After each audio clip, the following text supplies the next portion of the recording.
श्राद्ध पक्ष का महत्व क्या है?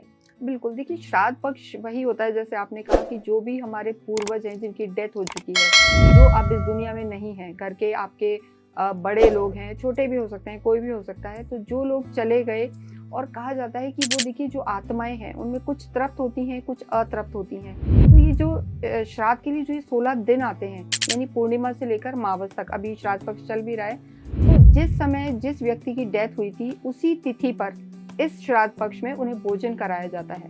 इससे उनकी तृप्ति होती है। हालांकि कई बार ऐसा होता है कि डेथ हुई उसके बाद वापस जन्म हो गया। कई लोग हमसे पूछते हैं कि मैम ऐसा कहते हैं कि रीबर्थ हो जाता है, कि मान लीजिए मेरे दादाजी की डेथ हुई और वो कहीं जन्म ले लिए तो जो हम खाना खिला रहे हैं वो कहाँ जाएगा।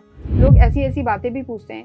लेकिन देखिए ये सूक्ष्म रूप में चीज़ें मानी जाती हैं। सोलली कनेक्शन होता है, यानी जिनकी भी डेथ हो गई है उन्हें तृप्त रखने के लिए उनकी तिथि पर भोजन कराना बहुत ज़्यादा आवश्यक है। रादर जिनकी कुंडलियों में पितृ दोष होता है, आपने सुना होगा, एंसेस्ट्रल कर्स, तो वो भी अगर आप श्राद्ध को पूरी तरीके से अच्छी भावना से करते हैं, अपने पितरों को संतुष्ट करते हैं, तो आपकी कुंडली में भी जितने पितृ दोष हैं, कई कर्स होते हैं, या आप ग्रोथ नहीं कर पा रहे हैं लाइफ में, तो उनके ब्लेसिंग्स आपको मिलते हैं।